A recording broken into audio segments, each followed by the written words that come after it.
You are now listening to the Pop Culture News Network.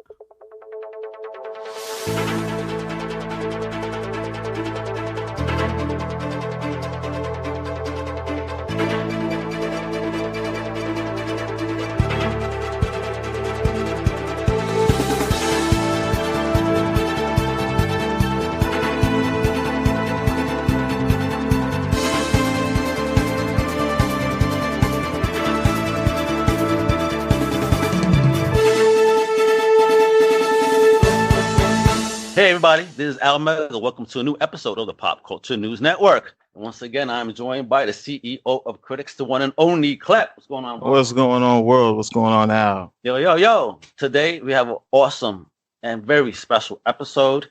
We're talking with a very big geek star out there, you know, up and rising and kicking all types of butt all over the place. I'm talking about none other than, I'm just going to call her by her tag right here, the Blerd Gurl.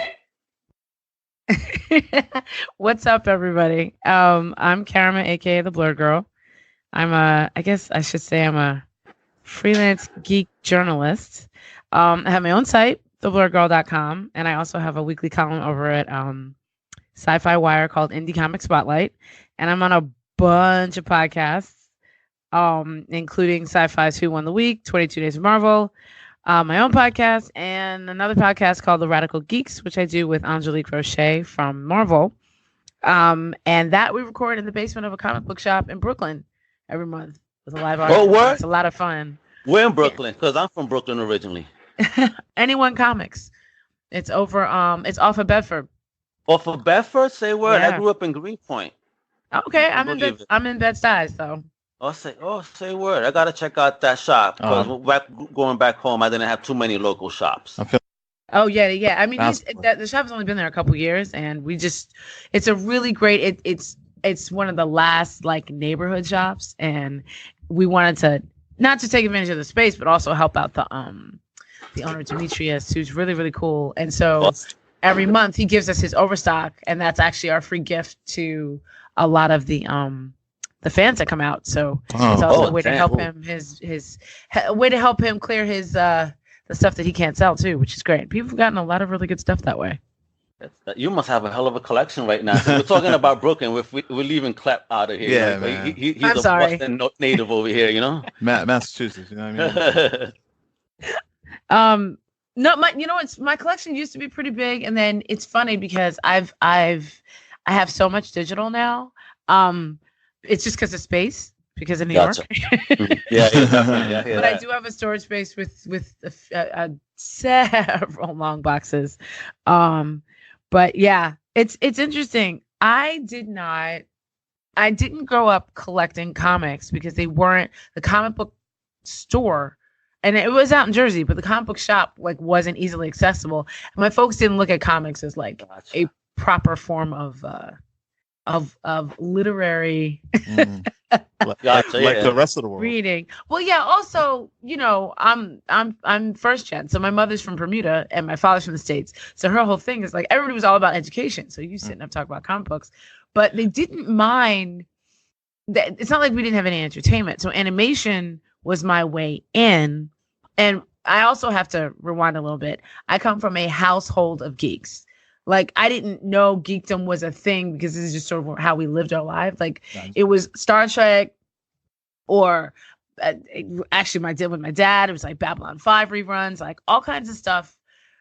Science fiction was always on television and always what we were sitting down to watch. And then we have like, and I tell people and they think I'm joking, but we have a family subscription to Crunchyroll.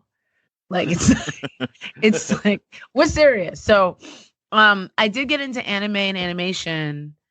Those hit me first, and then I would say the first comic book I put my hands on, I was like, oh, this is happening. It was funny because it was the argument about Black comic book characters, I guess. And I grew up in a predominantly white neighborhood. Mm-hmm. But it's funny because everybody goes to Storm.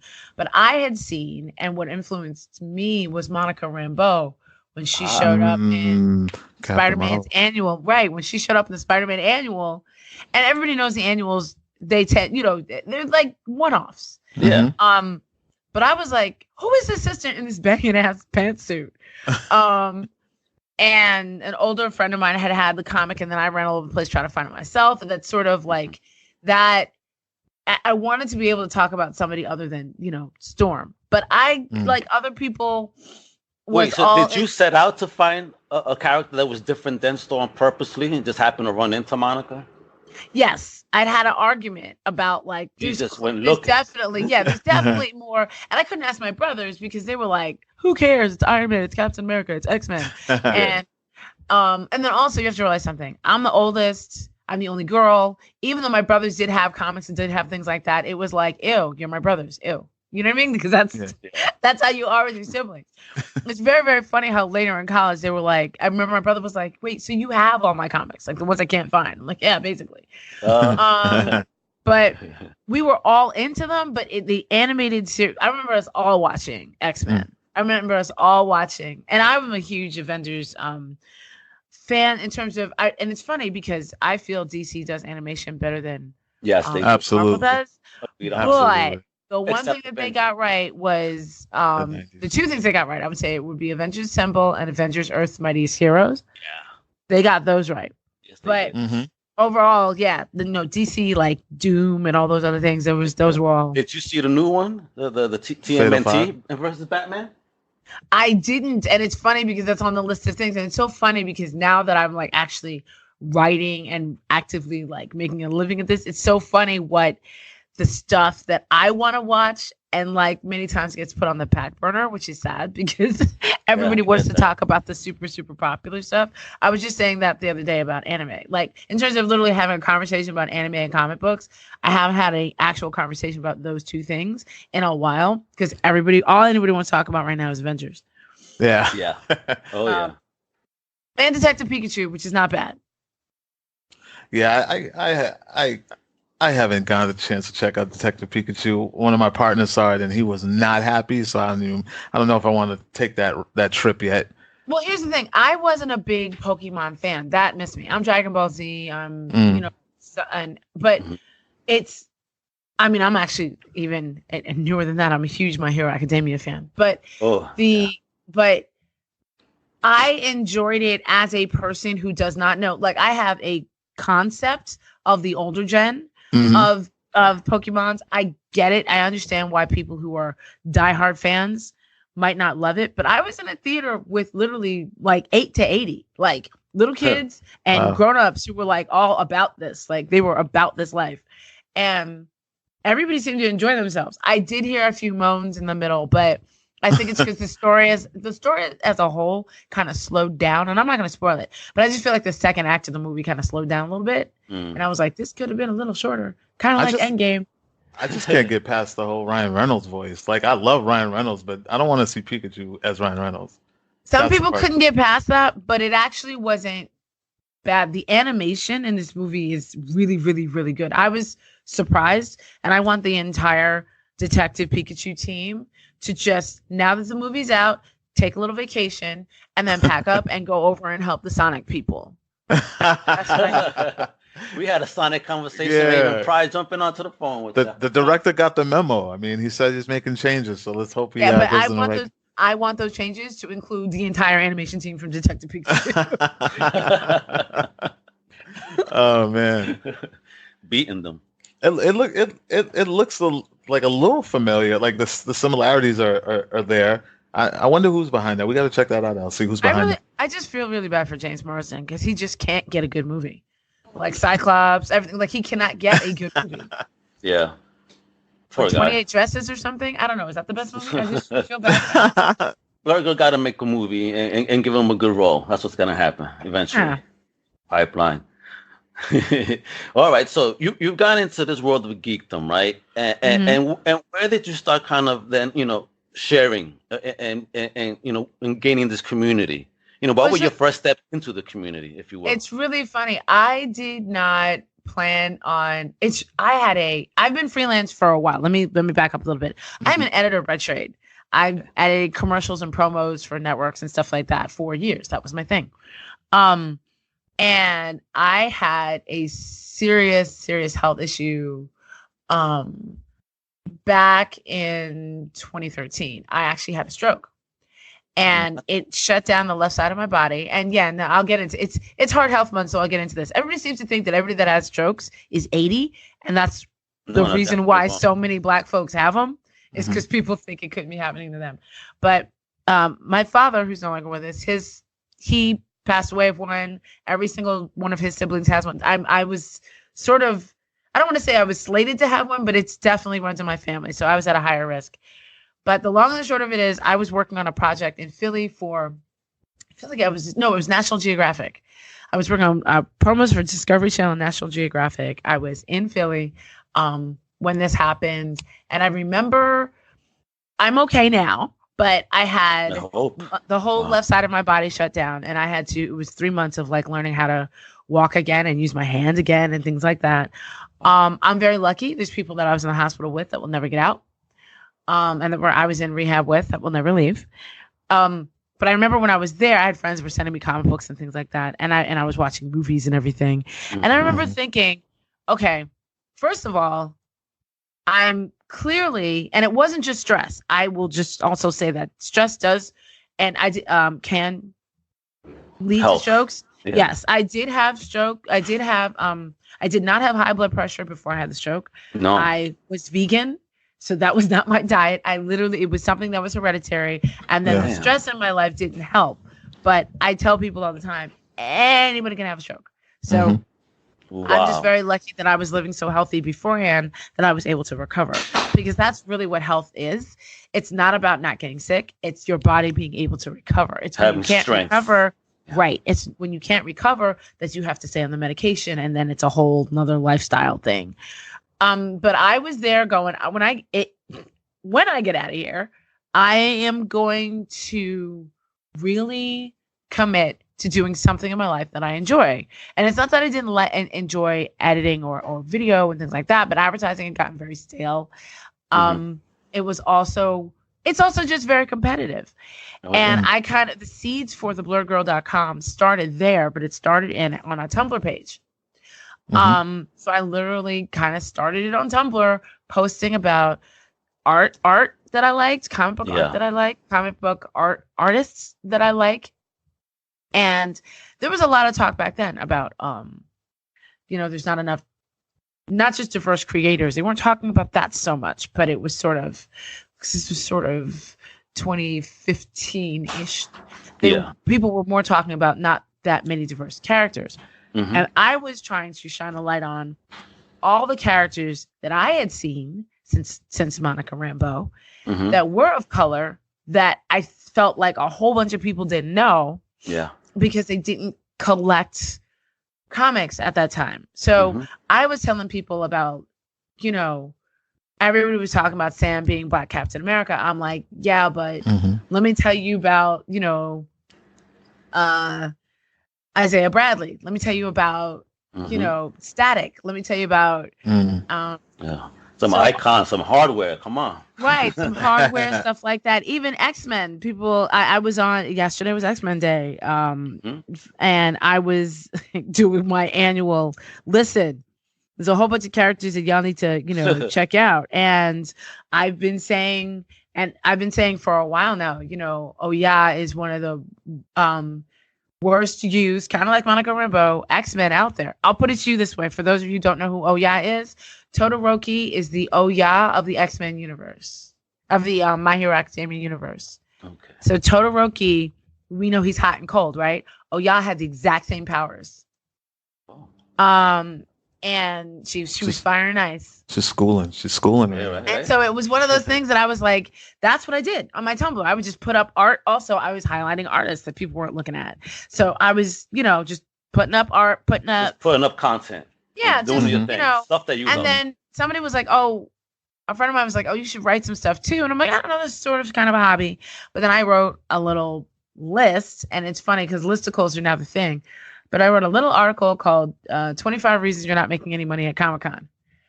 And it kind of blew up. But what was really crazy about that is I have written articles before. Like this is how it always works, right? Where you do all this research and you're like breaking everything down and you're doing, all this epic, like this is going to be a 2,000 word, in-depth thing. And like nobody looks at it.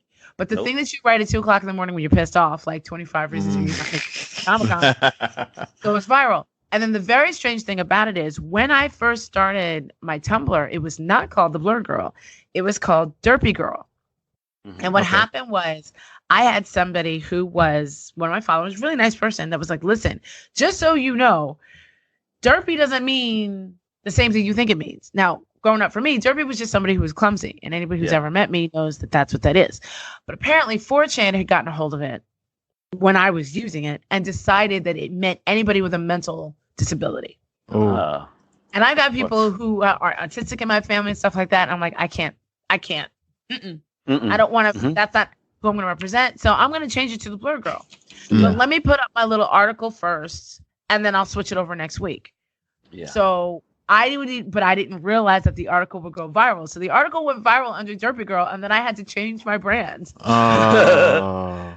But I was committed to changing the brand. I was going to change it because I was like, I'm brand new. Not everybody will have seen this.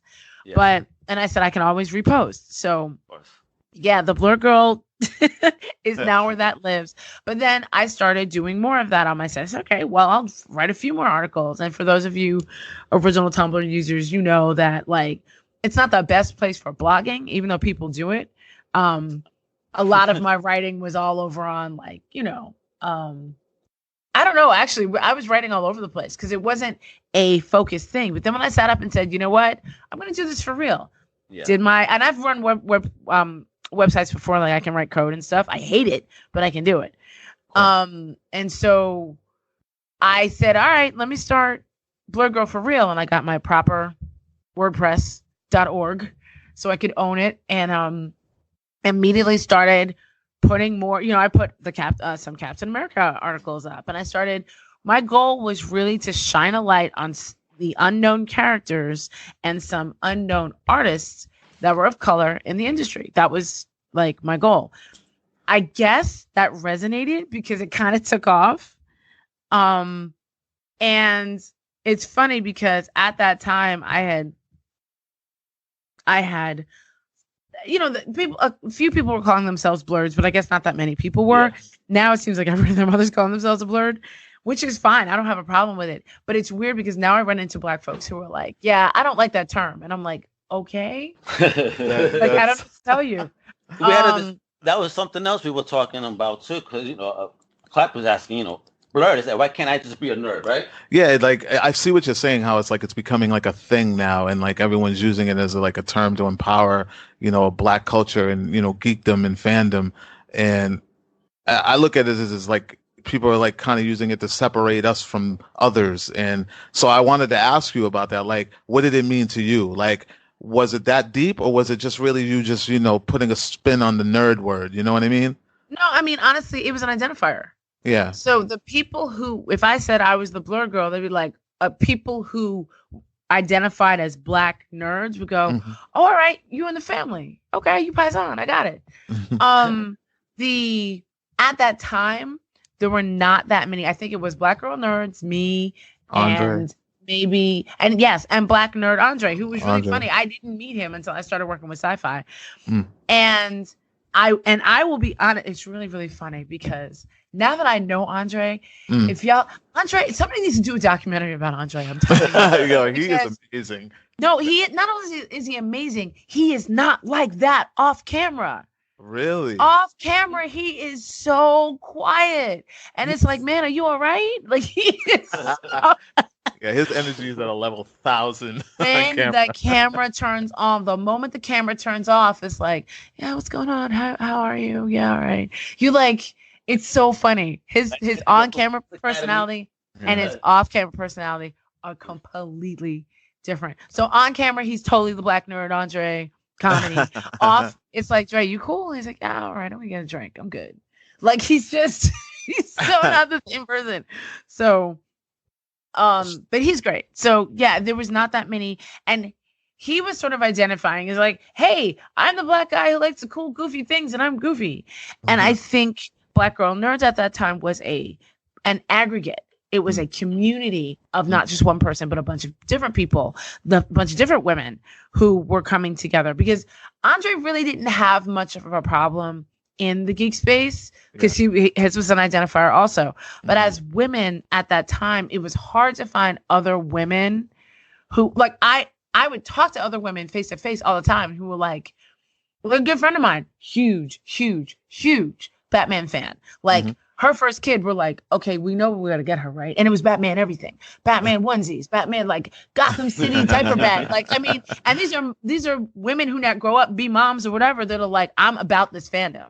Like, I have another friend that's like that with Pokemon, and other people that are like that with anime, like Sailor Moon and stuff like that. But there was no place that you really saw us talking about stuff online. And it's funny, all the girls that I knew that liked anime, they liked magical girl anime. And I'm not against that, but I want to see a fight and I want to see a mech. Do you like Baki? Rather Baki's all right, but then they did that thing with Muhammad Ali recently, and I'm like, I didn't see season 2, really? I now have to dial back. I got to dial back. I liked the Grappler Baki manga. Yeah. Same thing. Like, I was a fan of Attack on Titan, and now there's all this stuff about it being anti-Semitic, and now I got to go back and like reread. And I think they're referring to the guy that created the anime, but I have to. So that it's it's like never meet your faves. So, but for me, what it was I just wanted to yell about the things that I liked, and I knew people would come. Would it blow up like this? No, absolutely not. I have a whole other online business that I have. It's really funny. I had a whole 5-year plan for that thing, which had to get paused because Blerd Gurl started blowing up. It's really amusing. So it's just sort of, and then for me, in terms of where I am now, I think I mentioned I was an editor. A few years ago, I believe it's 2016, I got a chance to, as an editor, I was subcontracted through a post-production company that had been hired by SciFi to go out to San Diego Comic-Con.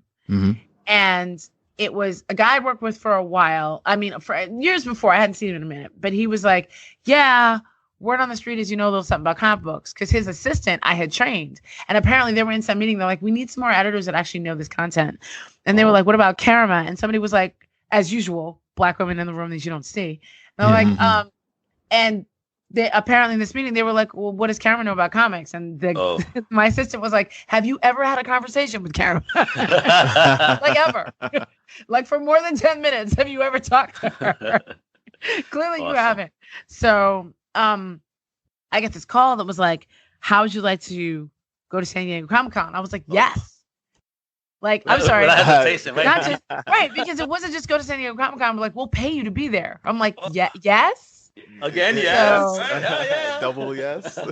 Right. So basically, I was with this team, and I don't know if you guys have ever been. Have either one of you ever been? I've not been to SDCC. No, I've been to WonderCon. I've been to WonderCon. Okay, so it's San Diego Comic-Con. It's obviously at the San Diego Convention Center.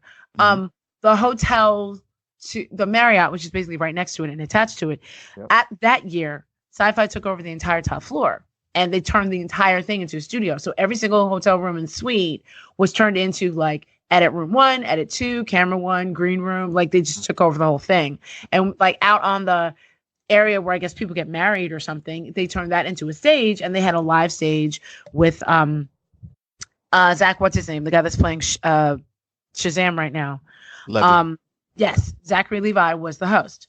And so what we had to do every day was, there was all kinds of people running around doing stand-ups, like, hey, I'm at the Stranger Things activation. Hey, I'm over at the Marvel booth, that kind of stuff, as well as the interviews happening on stage. They had us, like this army of editors, just cutting content. That's all we were doing. Nice. But what was happening was, they didn't know, because Sci-Fi Wire is pretty new. Sci-Fi the network isn't, but Sci-Fi Wire is new. It used to be called Blaster.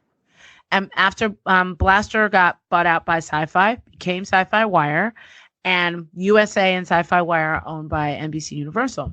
The merger had just happened, so they didn't have as many Sci-Fi Wire people there. They were just pulling in people from all over NBC. So you had USA and NBC people that were sitting there like, I don't know what I'm looking at. Oh, wow. And it's like, but that's the tick. What do you mean you don't know what you're looking at? It says it. I don't. Oh my God. So really? right. So what happened was I was like part editor, part like identifying who all these characters were, right? Because they didn't know, and then how many meetings did you have where you had to teach people? Like, okay, it wasn't folks. it wasn't even a meeting. It was almost like being on a live truck. It was constant. So I would be cutting, and then I would look up and go, what? Or somebody would run over and go, can you tell me what these 4 things are? Oh man, Just go to Blerd Gurl. But they didn't know anything about the Blerd Girl or anything. They just knew the black chick in the corner knows something about this, because of course there's only one. So and then the only thing that I did risk my position for was there was a producer who was doing a promo for the new Doctor Who. They had just announced that the 13th Doctor would be a woman. Ooh. And I had somebody was doing a promo on the other side of the room, and I saw these words go up on the screen like, ooh, the doctor will see you now. And they spelled Dr. Dr. period and not actually like doctor. And they were trying to like find some sexy music. And I remember thinking, okay, what? I'm gonna make a suggestion, and if it doesn't go over that well, because I always look at things at worst case scenario. So, and honestly, for me, that has changed because I lost the ability to walk. So my risk tolerance is very, very much higher than most people. So on a scale of being fired from this job and not walking, you know what I mean? Like, so I was like, okay, worst thing that could happen is they tell me my services are no longer needed, but they've already paid for the hotel and they've already paid for my per diem, which means I get 2 free days at Comic-Con. Oh, yeah, I'm fine with this. All right. So I marched over there and I was like, what you not gonna do? Because the whole concept is, around the first female Doctor Who was that it was the first time this had happened. This was groundbreaking. She was not, going to be giving lap dances in Gallifrey. She was actually going to be doing something. And so I kind of calmly explained how the fandom was and that they would be dragged by basically noon if they tried to put that on the air. And I was thanked. I was firmly told to go back to my station, but I was thanked. And then later, a few months later, I was asked, after everything was over, the production company asked me if I'd be willing to produce a show at, basically they wanted me to pitch a show to Sci-Fi. And it was just a little series of news hits that used to come on in between shows on Sci-Fi. Some people might have saw them. I don't know. Yeah, I know what you're talking about. Yeah, sometimes it was, right. And mostly it was Jackie Jennings is the host. And sometimes I would host when she wasn't available. But I was actually producing those and writing those, and I had a team. Cool. Then those started on Snapchat too. They had some on Snapchat, but that was out of the LA office. I didn't have control over those so much, but they did also have a series there as well. So I'm saying all this to say I was really lucky in 2016 to basically combine my worlds, my editing world and my geekdom worlds, which had never, like, the Blerd Girl was thriving, but nobody knew it was me. I would never use my real name because I didn't want to lose editing jobs. But now it was like, okay, I can be known for this thing. Yeah. I was also not using my real name because nobody could say it, and I just got tired of explaining it. And so that has led to me. Now I'm not working on that show anymore. But while I was there, they're like, "Oh, you should write a column," and "Oh, you should be on this podcast as a guest." And then I became a regular. So, and so now, and it's funny because people think I work for Sci-Fi, but I don't. I'm freelance still, but I do. I am essentially paid to read comic books and watch movies, and I'm not mad at that. That's awesome. That's a dream. She's like on her way to be the female Kevin Smith. Oh. I'm trying. Except I'm gonna have a massive heart attack, but I've already passed that. I've had my massive stroke. So okay. There you go. Now you're coming with the famous all the ways up. That's it. The only way it goes up. Now I just gotta write a really bad screenplay. I'm kidding. You need a bad actor. I'm here. But yeah, so I mean, my goals now are. It's interesting though, and I've had to have conversations with people about this. The concept, when I was yelling and screaming about diversity in comic books and geekdom as a whole, it was before it was popular. And now everybody's using the terminology. And so now diversity doesn't mean the same thing. It's a buzzword with a bunch of hashtags and keywords that they want to use. So I'm in this interesting position, and I'm not saying necessarily sci-fi, but I'm just saying in general, where I will be asked to be on a panel or to be someplace because they know it's not diverse. Mm-hmm. Yeah. But they behind the scenes, they're not really making the effort. It's more of a front-facing thing. Yeah. And I always know when I show up and I'm the only one. Like, they check off a few boxes, like black, female, geek, great. Oh, and I get it. Yeah. and then I'm like, but you know this. And the funny thing is, it's not just white folks. I have this problem also when I've been on other things where it's like, oh, well, maybe it's an all black panel. And they're like, yeah, we wanted to have you because it's a panel about diversity. I said, no, if this was a panel about diversity, you would have Asian, LGBTQ, not just me. And it's like, or Latin, everything. Well, you're here so we can call it diverse. I'm like, no, you can't. Wow. It's a panel about She's black right, folks. 100. Yeah. Right, 100 right there. Right. You're right, 100%. I'm just saying, like, call it what it is. You want to have a panel about black folks in comics. I don't have a problem with that. Mm-hmm. Yeah. But be honest about your shit. Right. Stop saying it's diverse when you really, what you're really saying is, I really only like the Blerd Girl and one other black female character or person in the medium, and I don't like gays. Like, stop saying that you're diverse and you're not. Yeah. So, and I have the same, and I'm like I said, I'm the same all the way around. Like, I was asked by SciFi to cover the Black Panther red carpet, which was an amazing, like, dream experience. But I was very clear with them. I was like, I really, really, really appreciate this opportunity, and I really appreciate being included. But I'm gonna tell you right now, if that's the only red carpet you give me, I'll drag you myself. Because it's like, I'm serious, because there's a lot of I know I'm going to work, again, not just SciFi, this is everybody. I know I'm going to work February and March of every year, Black History Month and Women's History Month. Yeah. I know I'm going to work because people look up February 20th and, March, or actually I should say January 20th and February 20th, they look up and they go, oh, wait, we need some people to cover stuff for next month so we don't look like we're racist or whatever. It's crazy. But my column on SciFi is called Indie Comic Spotlight, and at one point, I toyed with calling it, people of color in comics or something.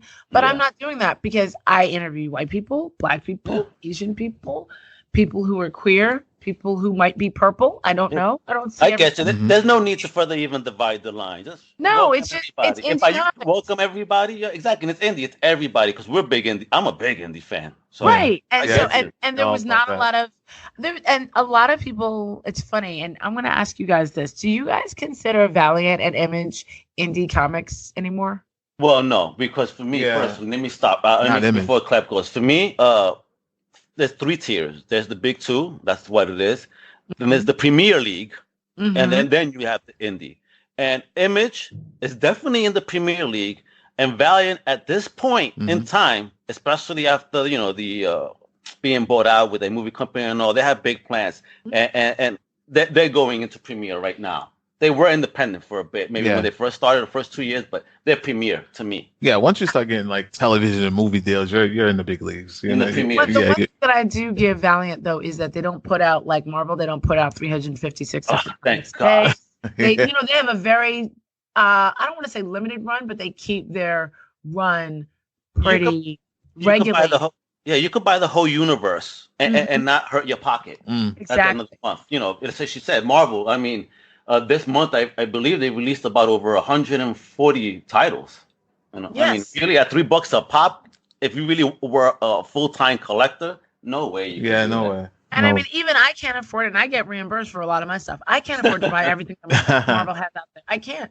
Also, I'm very select now. And many times I'll read something that I'm interested in because it's been suggested to me. Like, I'm in the middle of War of the Realms, and I do like it because it's not all the other characters I've been seeing before, and I am seeing introductions of other characters, but I am still a fan of Marvel and DC's annuals, where they tend to let some new writers in, let some new artists in, people that we regularly see on the indie side. But it was also interesting to me, and this is something that I learned, and I also try and tell people a lot.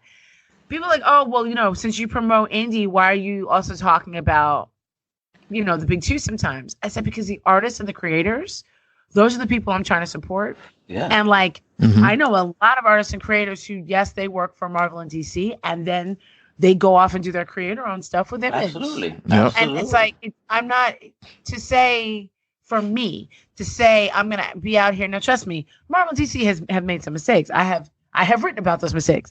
But that's not to say that, they can't be criticized. But I'm not going to sit over and blanket say, unless literally something, horrible happens, I'm not going to sit up and say, listen, I can't stand this comic or I can't stand this person because they write for Marvel. So are you able to do that then? How do you feel about that? Where are you able to separate the person from the artistry? I can, but what I tend to do on the major channels, i.e. Sci-Fi or Marvel or whatever, I just don't say anything. I won't talk about it. That's better, literally me not promoting can sometimes, and not saying anything at all, can be just as damaging to whoever's acting up as me talking about it. I will say there have been comics that I really wanted to promote, but I haven't because, and it's funny, the two times that I was in this position, it wasn't a actually huge major event that had happened. It was something personal. So it's really funny, and this is the other thing I was going to say about the signifier of the Blerd Girl. Other women who are geeks in the space know that it's safe. Like, my comments will basically be safe, and my threads will basically be safe, because the two biggest, I would say the two biggest audiences that drag me the most are Black men. I hate to say it, but it's true. And white women. And that's not to say, again, not all white women, but so, and I actually stopped posting on Facebook for quite some time because I got tired of the brothers in my mentions being so nasty. So unfortunately, the community can get times. And that's the sad thing about, because someone was saying, oh, you should change your name from the Blerd Girl because Blerd now means brothers who basically are going to just drag sisters all over the place. And I said, no, I'm not changing my name. What? Trademark, paid a lot of money for that. Two, it's also what's being allowed. So most people that get really dumb with me or nasty with me, I will block. Yeah. But every now and then somebody will climb into your DMs that gets threatening. And I've had to be very, very clear. I have a brother who works for MIT, and I got another brother who works for the government. I will find you, or they will, if you physically threaten my body, my person. I get you. Listen, they did that to me. They did it to one of my writers once. They left a nasty message on my website. Yo, be on point, people. Listen, my website will collect your IP address. That's what I'm saying. So you need That's what I'm saying. Like, I'm old school geek. Like, y'all are worried about what's saying in your mentions, and I'm seeing your IP address. That's all I need. I know where you live. That's what I'm saying. That's all I need. I need your IP address and literally 15 minutes. I'm going to need y'all to stand down. So it's funny because I made one post like that about 2 years ago on Facebook. A lot of that stuff stopped.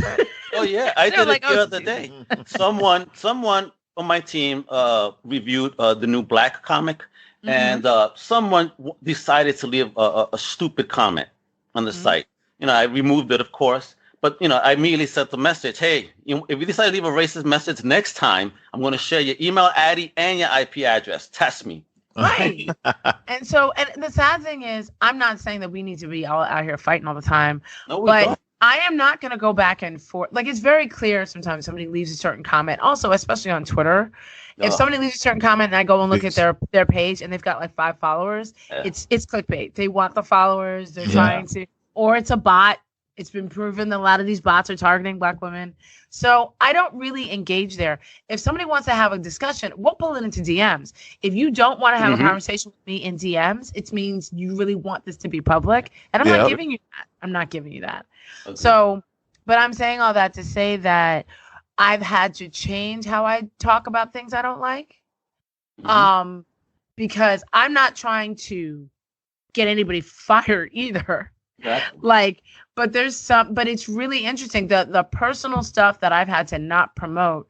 I've had a lot of people, and it's funny because I'm you know how you just go to Facebook sometimes, you just be in a group. I'm like, how am I in this group? I never signed up for this. Yeah. So people will forget that they'll put me in groups and then they'll talk about me in the group. Yeah. And I'm like, I'm right here, right? So it's just, what's interesting to me is that there have been indie artists that have come up off of Facebook who've been like, listen, I want you to review my stuff. And I'm like, but you literally just called me a bitch last week. Wow. And they'll be like, oh, I didn't. Yeah. Oh, that was you? Yeah. That's what and the funny thing is, it's just because they're not paying attention. They're just, typing on their keyboards or whatever, just, responding to things. So I tell people all the time, like, if you're a creator and you're trying to get your stuff out there, stop being nasty to people in groups and on social media, and even if you take it down, people take screenshots. Screenshots are forever.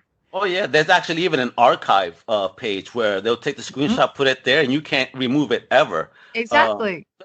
We've been in trouble before over stuff that that I did not even want to get involved in.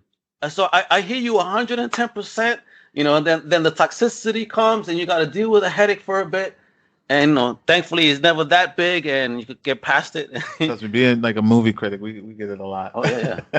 But to in terms of just the name, just a long story answering that question, I think if I had to do it over again, and I was confident that people would accept me in this space, I would probably just use my name.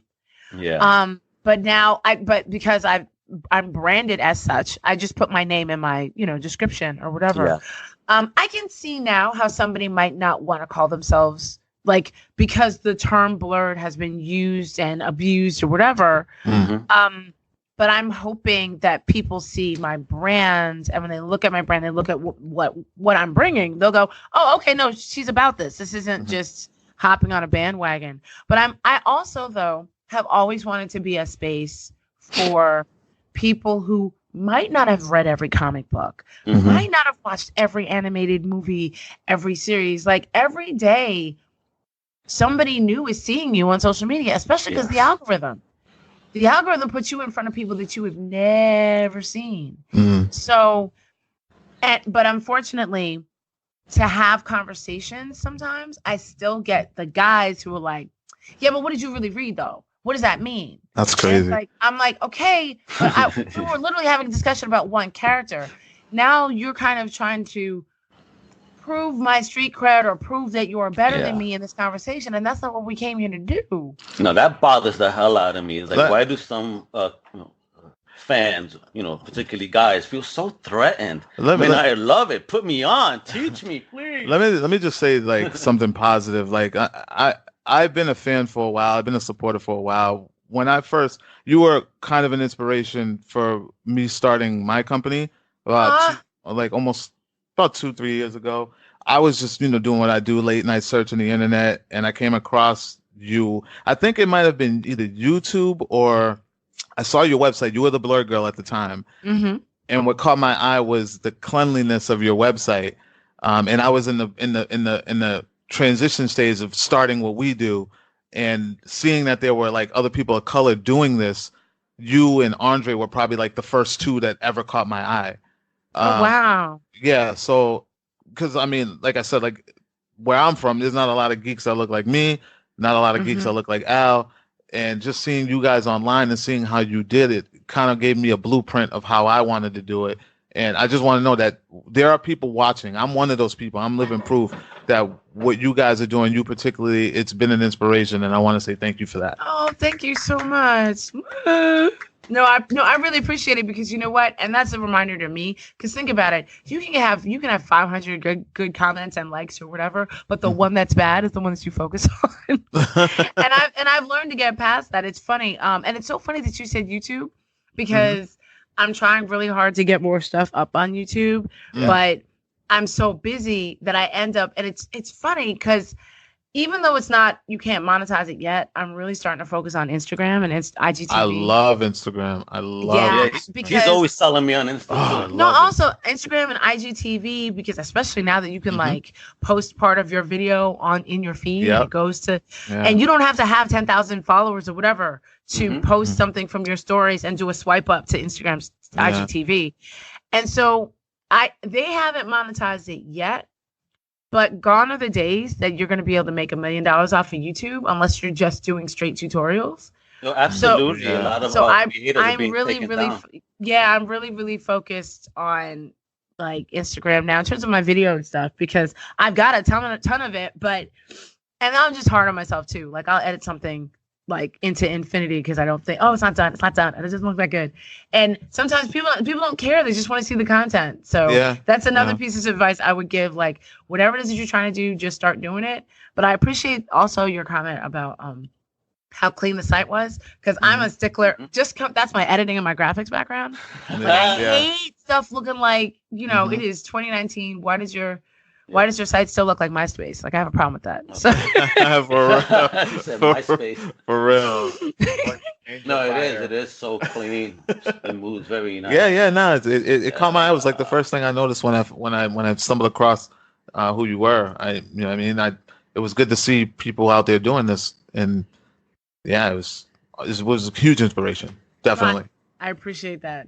And then it's funny, the thing that I'm trying to get more people, because there's a lot of Black folks who like anime. You notice that, you know this. And it's just so funny to me because I'm really trying to do some research on why specifically that is. And I think it's because it's just because it's not white people. I don't know. Because I mean, anime doesn't have its share of issues. Anime, and also like I said that we have a family Crunchyroll account. So like my mother watches like I just grew up watching a bunch of stuff with subtitles. So my mother watches everything from like Korean dramas to Taiwanese dramas and stuff. And then my brothers and I watch anime. And it hasn't necessarily always been, anime hasn't always treated Black folks the best, because I think that happens when you're from like a homogenous society like that. But I know so many Black folks who like anime and manga that and more than white folks. So that's why I'm trying to figure out, must be something to that. Okay, I'm gonna have to ask my boy Nick. Yeah, that's curious. He's like all gung ho about anime. Yeah, definitely. I mean, my manga, I didn't get into manga. I only got into manga through anime, movies. Growing up in the 90s. So my joints, I didn't get introduced to the shows other than Voltron, and Robotech. I love that. And Messenger, that was my shit. But then the movies came out, The Fist of the North Star, Violence Jack, Vampire Hunter D, Urosu Kudoji, those nasty ass movies. And I was like, oh my God, what is this? So I come from the movie generation. And now I'm going to ask you, what's your... That was my brothers too, because what they would do is they were gamers, but they liked playing the really obscure like Macross and things like that were only available in Japan. So they would crack their gear. So instead of just, it was like it used to be like Region 0, Region 1, Region 2. So they would crack it so they would be all region players. So they would be getting these games that you couldn't buy in the States. They were like getting online, going on the back of mags and stuff, and finding games and modding their system so that they could play them. And my brother, I swear, he only took Japanese in high school so that he could learn how to read. But right, so on the competition. Exactly. So they were big gamers. I wasn't in that. I take that back. I was a gamer in that I like Tekken. I like a lot of Street Fighter, Tekken, things like that. Mortal Kombat, Samurai Showdown. Yeah, things like that. So it's really funny for me because I'm not a big gamer. Now I like games, but I will not call myself a gamer because that community. Same, I'm not into that either. Yeah, I know. My boyfriend's a big gamer, and so I'll watch games over his shoulder, but I'm not. Well, I'll play them, but I'm not gonna like get online and review them. I was about to ask you, we're never gonna get the Blerd Gurl Twitch channel, Well, you know what? Honestly, the way YouTube's going, I might start one anyway because there's people they just put regular video. I have one, but I'm just a lurker. I Well, just like if kind you're of watch into- other people's. If you want to make some bank, there's also D Live because they're doing, or there's Lino blockchain. If you want to get into crypto, D Live is out there, and that's a new platform. That's where PewDiePie is exclusively on now, and he's Yeah, I actually heard. even giving out bank on that one. Oh, I'm sure. It's just PewDiePie. PewDiePie is so problematic for me. But the thing about gaming that for me it's funny. I was confused. My first RPG was like the first Assassin's Creed, and I was confused because the graphics and everything looked great, and then I got this thing, and I'm like, wait, why are you asking me all these questions? Because I was in there. I want to sit down because I always played the games that I'm the type of gamer that I would game to relax. Yeah. So after a long, crazy day, I just want to shoot things or slice things. Here you go, Sally. Here's your damn copy. Right. I don't want to sit here and like, wait, should they, if you make this decision, they will die. Yes, they should. Everybody should die. That's why I'm here. I don't understand. So RPGs didn't work for me. Exactly. RPGs didn't work for me so much well at first, and then played a little Mass Effect, played a few other things, and it's just I enjoy it now on a different level. But then the new Mortal Kombat just dropped. Oh yeah, isn't that awesome? Yeah, it is. It is violent as hell, but it is so much fun. It is a lot of fun, and I just think well, Jackie, just because Black women, but I am actually really impressed with. I'm very impressed by the graphics. I mean, I was impressed by Spider-Man also. Did you do the movie Spider-Man on Mortal Kombat? Did you watch the movie? Yes, I haven't played all Huh? the movies. My boyfriend has, so I've seen just about every single movie. And then when Jax went back and like got rid of slavery, I was like, okay, we're playing. In fact, we saw that before the movie dropped, and I was like, yeah. I mean, before the game dropped, that trailer, and I was like, yeah, we're buying this because slavery. But it's sort of been like behind the scenes playing games as well as reading a lot of indie comics. Like that's sort of what makes me happy. And then also promoting. I mean, I'm excited because a few years ago when I was complaining that Marvel, hadn't hired any Black women to write. Yeah. Since then, we have so many Black female writers in comics now. And I'm so excited by that. Shout out to Eve. Yeah, Eve and Nydia Okorafor and Roxane Gay and Nyla Magruder, and there's a lot, and people don't realize that there's a lot of Black female artists too, but they're not saying anything because again, let the work. You know what? Yeah, but let the work show for itself too. When then they see, they're gonna get pleasantly surprised. Like, oh, talk shit now, Yeah. And that's what I try and do. And that's the other thing that I've been also trying to do is promote really quality indie comics. Mm-hmm. And then people go, oh wait, oh my God, that's a sister. Oh my God, that dude's Latino. I didn't know that. Like, yeah. So it's sort of because I think that there is this stigma with indie comics that like, oh well, you get what you get, but when you want the real stuff, you gotta, it's ignorance. That's what it is. It's just total ignorance. Comics are comics, folks. Good stories are good stories. Exactly. If you want to go and buy characters that have been overused, that never age, go with the big two, no problem. But when you want characters that grow, for example, I've been buying Spawn since issue 1. I got every issue. Come on, man. Cyan has grown. I saw her from a baby now to, be basically almost a full-grown woman in this comic. She's grown up. I have not seen that in comics. Are you excited about the movie, the movie? Oh, hell yeah.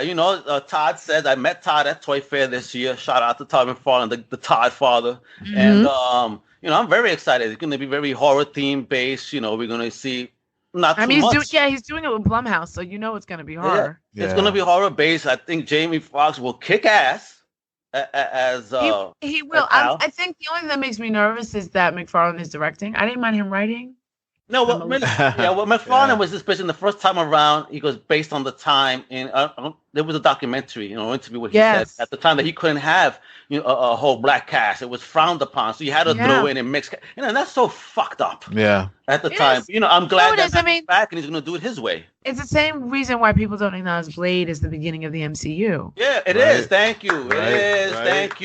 Thank you. Oh well, wait. Listen. I got a chance to I've had several people like, that argument always comes up, but I've had several people talk about that, and I'm like, no, Blade was the test, but he absolutely is the start of the MCU, and it's so weird to me when people question that because they think it's like, oh, you're just trying to. What do they say? Social justice warrior or whatever. And I'm like, no, like I literally had a conversation with Marv Wolfman, who created there's video of it, who created the comic, who created the character. You're talking to his daddy, damn it. That's what I'm saying. And he said, yeah, no, that was absolutely the start of the MCU. That's him. And he was on set. Like he's like, no, this was Marvel's biggest thing, and they never thought it would work, and it was huge. So I think that was, and I don't have proof of this. But listen, let's just call it phase 0. Yes, phase 0. Phase 0. I definitely think that somewhere along the way, when they were pitching Iron Man 1, they had Blade in that deck that they were pitching. Yeah. They said, look, man, we can make this work. So. Yeah, I mean, I also think that there's enough now. There's so much out there. Just like I don't read all magical girl mangas or anime or watch all of those anime. If you're not a superhero comic book fan, there's tons of indie comics for you. There's adventure comics. There's comics for all ages. Like there's slice of life comics. Yeah, there's so many exactly things. What I call like the fooly cooly of comics. Like there's so much available for people to read and have access to that it boggles my mind that the same 7 dudes are arguing with the same one guy about comics on Twitter, right? And Reddit. Like, if you don't like it, there's tons of other things for you to be reading. Why are you screaming about, the only thing I will agree with, which I am tired of, and that I am tired of them making Black or POC versions of existing characters. Yes, that I am tired of because I don't think it's necessary. Yeah, that's my whole argument. I say, for example, in DC, you have the whole milestone universe at your disposal, and yet you're not using them. And they were, come on, this is Dre McDuffie and the crew back in the day bringing about new things, and unfortunately, people are so ignorant, the Black comics, assholes. Great stuff there, a whole universe that they could use. And it drives me nuts that they don't use them. Well, yeah, Dakotaverse, and it's very sad because one of the reasons why we haven't seen more comics from them and more animated series is because of how the company has treated Dwayne McDuffie's estate. They're basically still fighting with his family, which is sad because had they found a way to work with the family and not fight with them, we would have these characters. And why fight? People are clamoring for diversity. And here, it's like you're saying, they're not taking over pre-existing mantles. These are characters that have their own outright background and story. That doesn't fall on somebody else's origins. Like, I mean, I was happy to see. I don't know if you guys have been watching the new Young Justice on DC. Oh yeah. I was happy to see Rocket. I was happy to see Hardware. I mean, obviously, I want to see them more, but I'm like, okay, they're acknowledging. We got something. Something. I wasn't crazy about the Black Lightning storyline, but we'll get into Okay, see, I want to get into another thing right now. Then, before we call this show a wrap, you've mentioned how you do podcasts. Yes. Right. Talk a little bit about your podcast. Which is the one cut particularly that you? The Radical Geeks and right? Yeah, I have my own, which I'm actually. It's funny, and the only reason why I haven't been podcasting more myself because I own the gear, is because it was just doubt. I was like, is anybody going to listen to this? But I have changed. Here. Just do it, girl. Yeah. Say, hold on. I am. And I have been doing it. And I mean, the funny thing is, I get these great interviews with these people, and then I go, oh, if I don't have another good interview, I shouldn't put it up. But that has changed. As we speak, I have banked several podcasts, so they're going to start going up bi-weekly and then hopefully weekly. On what channel? That one? On the Blerd Gurl. The Blerd Gurl podcast is its own thing. You can find me on iTunes and Stitcher. I'm on Spotify. I'm on all the things now. Google all Play. over. All over. The Who on the Week is the one that comes on every Friday through SciFi. And that's me and two other guys from SciFi just talking about sort of the week in geek. Yeah. And that is really just focused on like the big two and the movies coming out and stuff dropping on Netflix. Okay. And then the Radical Geeks. This one is a monthly podcast that is we're getting ready to switch over to a weekly format as well, but we wanted to test the formula first. So the monthly live portion is still going to happen. But and it's me and Angelique Roche, who is another sister that it's funny because she's over at Marvel, but I kind of brought her into sci-fi to prove that there can be more than one. We're not Highlanders. We're not Highlanders. There can be more than one. But she and I have the Radical Geeks just sort of, it's always interview based. And once a month we are interviewing a person of interest in the basement of this comic book shop. And it's great because we have an audience there and it's nice to bounce ideas off of them. But the thing that's really cool about... You have a live audience there? Yeah, we have an audience at... How big is the audience? It's only like 30 people. It's not huge. Only that would make me nervous. That's a legit studio audience. It's only you have a TRO going on right now. I know. It's like it's like a live studio audience. So our next interview is gonna actually be on the 22nd with Greg Pak. And Greg Pak, as you know, has done he created Amadeus Cho for the Hulk. He also has several indie comics out of his own, including, I actually reviewed one of them on my site. A new title from Boom, right? Ronin, I believe. Yes, he's got Ronin. He's also at Boom. He's also doing all the Firefly stuff. Yeah. I shouldn't say all of it. He's doing a lot of Firefly. Yeah. So, and Greg is, it's funny because he's Korean American, but he looks like a white guy, so people don't think crazy stuff to him. And he's very big, huge proponent of not just diversity in comics, but he's been pushing a lot of Asian artists that people don't know about. And we felt for Asian Pacific Islander Month, we had to show and prove. You can't say you're diverse and not only talk about yourself. So he's going to be our guest on the 22nd. And we have an Eventbrite that goes out and people pay money to see the show, and then the podcast goes up for free. And we just break even with the price of admission. We literally it just pays for the gear and pays for sometimes helping with transportation. And so that happens once a month. We've had some great people though. We interviewed Quanta Sajifo of Black. You just talked about Black. Yeah. We interviewed Regine Sawyer, who just wait. Comics. Talking about him, when I met him in New York Comic Con last year, right? He was showing me his new project. The one's coming out white. Yes. So I'm Latina. I'm like, you leaving us behind?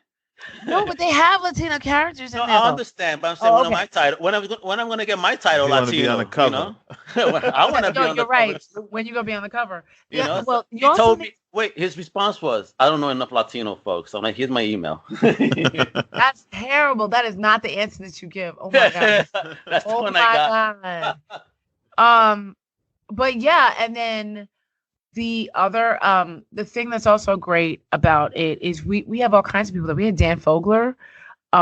Did you remember Fantastic Beasts? Do you watch?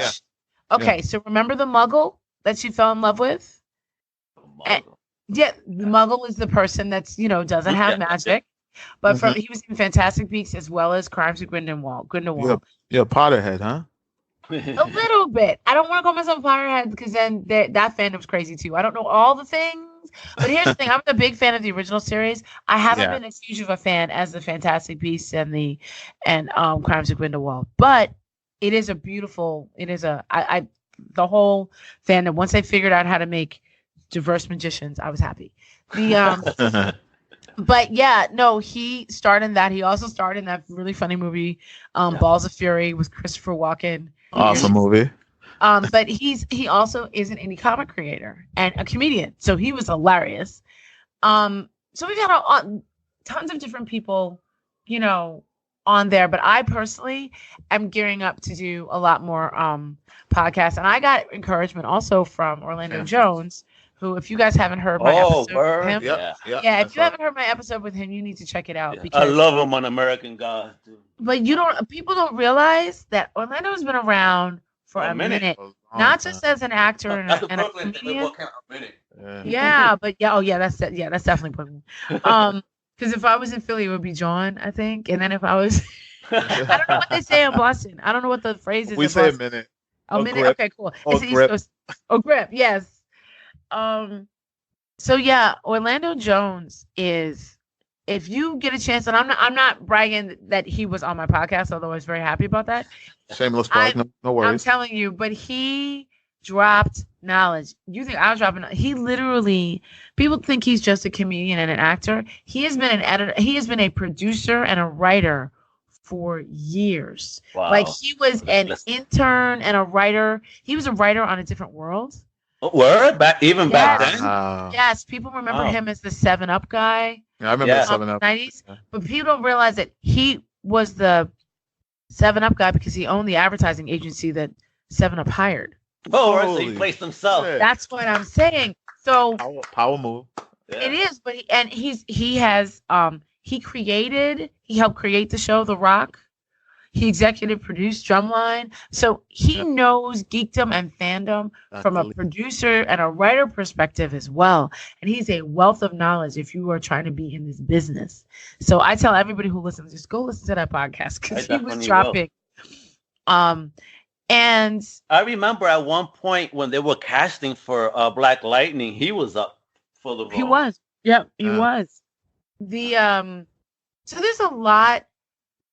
There's so much to be gained from this genre, I would say. From genre, when I say genre, I'm talking comics, movies that are based on comic books and horror, anime, manga. There are so many of us in this space that I absolutely encourage everybody, start your blog, start your podcast, get out there, tell everybody about. You will find your tribe because they'll come to you. Yeah, you're absolutely right. And talking about a tribe, before we let you go, and you could get to plug again all your stuff. Are you going to go to New York Comic Con this year? Oh, absolutely. Cool. So you're already in there? Well, basically, and I'm saying absolutely like it's a fait accompli, but I'm for the past 2 years, I have actually been paid to go. The SciFi has a deal with ReadPop. Awesome. And so I do a lot of their live stage interviews. And that has been I did Emerald City Comic Con. I did C2E2. New York Comic Con is next. They do own Keystone, but I don't know if I'm going to be asked to do Keystone yet. But New York Comic Con is next on the docket. So I will be on the Sci-Fi Wire live stage there. I will also be running around as the Blerd Girl because I love interviewing, talking to people. Well, we're going to see you there in that press room because that's where I met you last year. You're going to see me in the press room. You'll absolutely see me in the press room because I always get a press pass. Yeah, because we hung out with Steve Aoki. That's where I got to see you ask your questions away, and I was able to get a chance to say something. Yes, that was where we met. Absolutely. Yeah. And I also am going to, I'm working on a party because some of the parties that people throw out here during New York Comic Con are from people that are from out of town and they're kind of whack. Yeah, they don't know. They don't know. Oh, they Brooklyn, don't know that joint up. Oh, please, if you could New York that party up, please give us up. I'll promote the shit out of it. I hear you. Where are you now? Because I know like Boston. I'm in Massachusetts now. So I'm East Coast, but I got family still in Greenpoint. I got family over in Astoria. We actually met at the con out here. Yeah, I hollered at him because he was wearing my same colors. And I was like, yo, what are you about? Because, listen, I'm all about sharing and love. And I also see diversity. And, I want to be able to grow with all folks of all types, of all colors, shapes, and sizes, and whatever religious preferences, sex. I don't care, man. So long as you love geek culture and you show respect for one another, dude, I don't give a fuck. I want to work with you. This is how I met him. But that's what it's about, though. And also, I keep telling people that Black Panther and Avengers have brought so many people into the world of comics and geekdom that were not there before. Mm-hmm. That be happy. And educate. Like I literally have parents who've been like, listen, I don't know nothing about this, but my kid is obsessed. Like my kid is obsessed with My Hero Academia. Is it okay for them to watch? I'm like, yes, they can watch My Hero Academia. They're okay. Isn't that awesome? It's great. Frowned upon. I know my parents used to scream, "Hey, look, you mentioned, it wasn't educational material. Parents see you reading a comic. Hey, what the hell are you reading? Get back to doing some homework. Go outside." But no, and also, comments. and also, like, just like I met you in the press room, I meet other people when I know that like SciFi and other people are looking for writers or whatever. You'll see me if you ever see on Twitter. If you ever see me put something out that says #Signal Boost. Yep. I'm literally promoting something that somebody else is doing. I'm not being paid for it. It's like, yo, they need writers. Showing the need love. people. Yeah. I do the same thing. But listen, when we have a growing network, share the love. Mm-hmm. Absolutely. Right. And also it's about bringing people in though. Mm-hmm. Because sometimes when I'm asked to do a panel, I will often go, hey, can I bring somebody? And I will find somebody else with a website or somebody else with a podcast or something and go, hey, listen, let's do this. Because then there's more people also, get to see. And I don't yell so much about diversity. I'm more of trying to show it. Yeah. Yeah.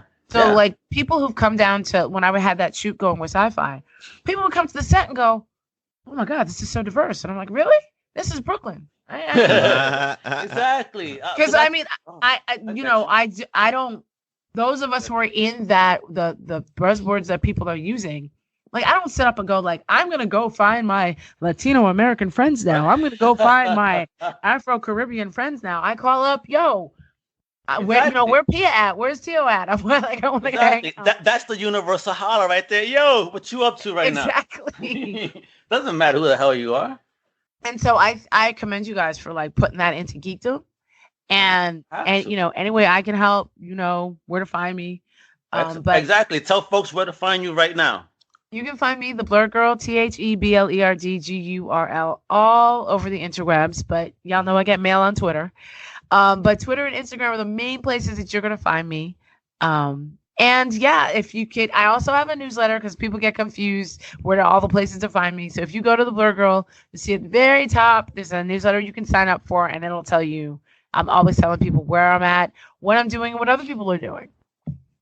So definitely follow and subscribe. But I'm on this podcast, so we got to tell everybody to subscribe to this podcast. Well, but yeah, that's Undercover Capes right there. You also got to subscribe to We Are Critics. Or you can just find us at www.wearecritics.com. Everywhere. Yeah, man. Then you can also check me out back on comiccrusaders.com. All about geek culture. Show that love, folks, man. Keep spreading the love. Keep spreading that encouragement, right? Yes, sir. Thank you guys so much for inviting me. This is so much fun. No, thank you for coming on. Thank you. I wish I could talk more. I've had the longest lunchtime of my life right now, which is good. So, yeah, my job got to wait. I'm talking to Karama, the Blerd Gurl. And with that, folks, I'm Al Mega with Klep, Comic Crew, UCPA, and Blerd Gurl. We out. Peace. Thank you for listening. Make sure to follow us at Pop Culture News Network on Twitter and Facebook to stay up to date on all things pop culture.